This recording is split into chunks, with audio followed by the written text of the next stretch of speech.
Hello అండి. Welcome to Greeshma vlogs. అందరూ ఎలా ఉన్నారండి? బాగున్నారా? మీరు బాగున్నారా? మేము బాగున్నాము. ఇది సండే లాగండి. సండే రోజు ఫిష్ కర్రీ ఈజీగా ఎలా వండాలో చూపించానండి. ట్రై చేయండి.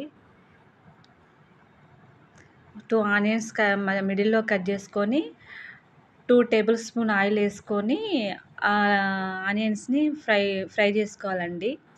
ఫ్రై చేసుకున్న తర్వాత అవి కొంచెం రూమ్ టెంపరేచర్ వచ్చేంత వరకు చల్లారనివ్వాలి. ఈ లోపల పిల్లలకి టిఫిన్ టైం అయింది, ఆకలవుతుందని అడుగుతున్నారు. అందుకే దోసలు చేస్తున్నాను. దోసలు చేసి పక్కన చట్నీ చేస్తున్నాను, టమాటా చట్నీ.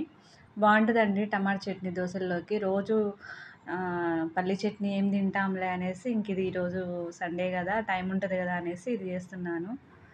ఎవ్రీడే స్కూల్కి వెళ్ళిపోతారు కదండి, టైం ఉండదు. అందుకే చెయ్యను నేను. ఓన్లీ పల్లి చట్నీ చేస్తాను. దీనికి కొంచెం టైం పడుతుందండి ఈ టమాటా చట్నీకి. అందుకే ఈరోజు సండే టైం ఉంటుందని చేస్తున్నాను. ఫిష్ అండి, అది అయిపోయిన తర్వాత ఫిష్ క్లీన్ చేసి దానికి సాల్టు, కారం, పసుపు వేసి పక్కన పెట్టాను. ఇందాకలా ఫ్రై చేసుకున్న ఆనియన్స్ ఉన్నాయి కదండి, అవి మిక్సీ పట్టుకొని ఫిష్ కర్రీ కేజీ తీసుకున్నానండి. ఆ కేజీకి 3 టేబుల్ స్పూన్ల ఆయిల్ పట్టింది. 3 టేబుల్ స్పూన్లు అంటే కొంచెం పెద్దగా ఉంటుందండి మా స్పూను, దానివల్ల కొంచెం ఆయిల్ ఎక్కువే పడుతుంది. ఆయిల్లో ఫ్రై చేసుకున్న ఆనియన్స్ మిక్సీ పట్టుకొని, మరీ మెత్తగా పట్టుకోవద్దండి, కొంచెం బరకగా పట్టుకోవాలి. పట్టుకున్న తర్వాత ఆయిల్లో వేసుకొని ఫ్రై చేసుకోవాలి ఒక 2 మినిట్స్. 2 మినిట్స్ ఫ్రై చేసుకున్న తర్వాతనే కొంచెం పసుపు, అల్లం పేస్ట్ వేసుకొని అవి కూడా స్మెల్ పోయేంత వరకు ఫ్రై చేసుకోవాలి.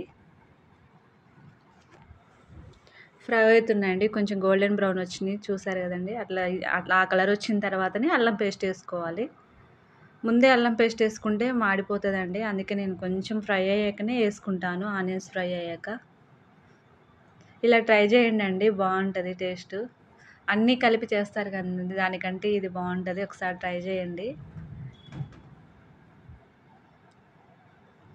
గ్రేవీ లాగా వచ్చిద్ది అనమాట. కొంచెం చేపల పులుసు అంటే రసంలాగా కొంచెం అట్లా ఉంటుంది కదండి, అట్లా లేకుండా ఉండాలంటే కొంచెం చిక్కటి గ్రేవీ లాగా, చిక్కటి పులుసులాగా రావాలంటే ఉల్లిగడ్డలు అలా మిక్సీ పట్టుకోవాలి.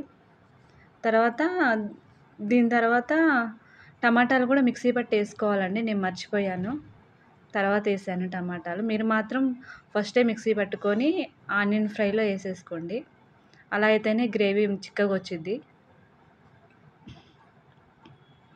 ఫిష్ అలా ఆయిల్లో వేసుకొని కొద్దిగా ఒక 2 మినిట్స్ ఫ్రై చేసుకున్న తర్వాత 3 పచ్చిమిర్చి వేసుకున్నాను.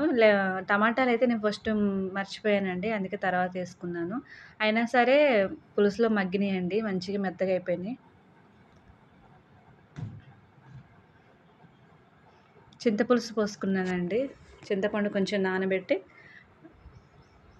చేప ముక్కలు మునిగేంత వరకు పోసుకొని ఉడికించుకున్నాను. తర్వాత ఫైనల్లీ ధనియాల పొడి వేసుకున్నానండి. మీ దగ్గర ఉంటే మెంతి పొడి కూడా వేసుకోండి. లాస్ట్కి కొత్తిమీర వేసుకున్నాను. అయిపోయిందండి ఫిష్ కర్రీ. సబ్స్క్రైబ్ చేసుకోండి ప్లీజ్ అండి. బాయ్.